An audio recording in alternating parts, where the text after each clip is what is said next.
రెడ్డి అయితే నాంపల్లి సిబిఐ కోర్టులో హాజరవడం జరిగింది. దీనికి సంబంధించి మనతో మాట్లాడి ఎంపీ కేసుని చిన్ని గారు అవుతున్నారు. సార్ అయితే 6 సంవత్సరాల తర్వాత కూడా కోర్టులో హాజరవుతూ అయితే వైఎస్ జగన్మోహన్ రెడ్డి పరిస్థితి దానిలో ఒక ర్యాలీ పరంగా వెళ్ళారు.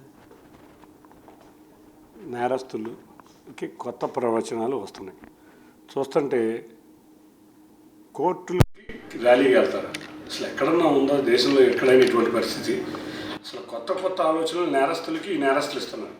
నేరస్తులకి ఇటువంటి కొత్త ఆలోచనలు అన్నీ వస్తూ ఉంటాయి. ఇతను కోర్టుల్ని ఇన్ఫ్లుయెన్స్ చేద్దాం అనుకుంటున్నావా, లేకపోతే జడ్జిల్ని ఇన్ఫ్లుయెన్స్ చేద్దాం అనుకుంటున్నావా, లేకపోతే కోర్టులను బెదిరిద్దాం అనుకుంటున్నావా? ఏంటి నీ వికృత చేస్తా?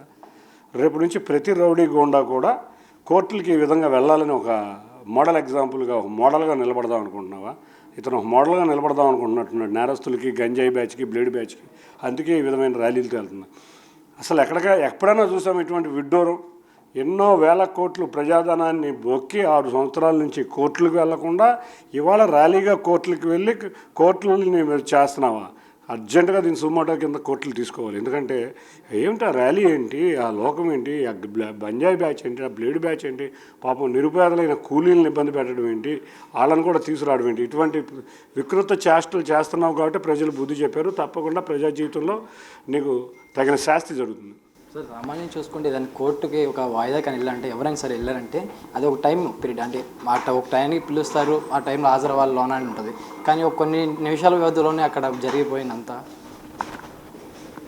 అసలు అవన్నీ ప్రీ ప్లాన్డ్. ఏది చేసినా ఒక ప్రీ ప్లాన్తో చేస్తూ ఉంటాడు.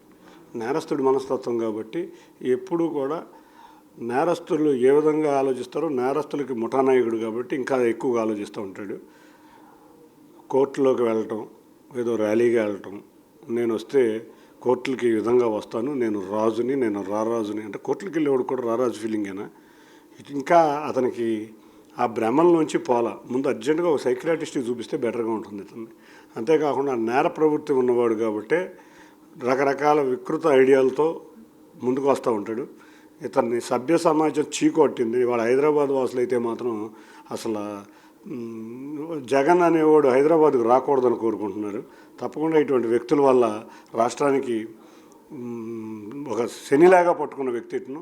ఇతన్ని వచ్చే ఎలక్షన్కి పులివెందుల ఎమ్మెల్యే కూడా గెలవలేని వ్యక్తి. సార్ లాస్ట్ పైన క్వశ్చన్, ఏదైతే వైసీపీ వైపు శ్రేణులు అదే వైసీపీ వాళ్ళు వెళ్తున్న నాయకులు వాళ్ళు ఏదైనా రాష్ట్రంలో ప్రజలకు కష్టం వచ్చిందంటే ఇటు వైఎస్ జగన్మోహన్ ఇంటి వైపే చూడాలి అనే విధంగా కూడా జనాలకు చెప్తున్న పరిస్థితి, దాన్ని ఏదో చూడొచ్చు అంటారు. మనం చూసాం, ఎవరికి అవైలబిలిటీలో ఉండడం, ఒక వ్యక్తిని కలవడం, ఒక్కళ్ళకి ఆర్థిక సహాయం రూపాయి ఇచ్చానని ఎక్కడ మనం చూడాల. మొన్న మధ్య విజయవాడ వరదలు వస్తే ₹1 కోటి అనౌన్స్ చేశాడు ఒక 1.5 year బ్యాక్. ఆ ₹1 కోటి కూడా ఏమైనాయో ఎవరికి తెలియదు. ఇతను పిల్లికి బెచ్చం పెట్టని వ్యక్తి. ఇతను ఎంక చూస్తే ఇతను ఏం చేస్తాడు? రెండోది మొన్న మధ్య చూసాం శబరిమలలో కూడా. శబరిమలలో ఎంత దీక్ష, ఎంత భక్తులు, ఎంత భక్త ప్రవచనాలతో చేసుకుంటారు.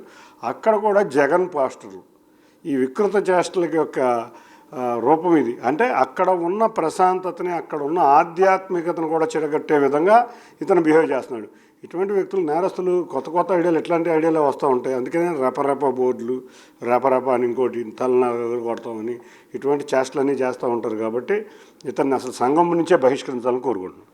ఓవరాల్గా చూసుకుంటే ఏదైతే ఇక్కడ ప్రజల్ని ఒక రాంగ్ డైరెక్షన్ ఈరోజు నాంపల్లి కోర్టులో హాజరవడం జరిగిందన్నమాట ఎంపీ కేసుని చిన్ని గారు చెప్తున్న పరిస్థితి. కెమెరామెన్ రాజేష్ విజయవాడ.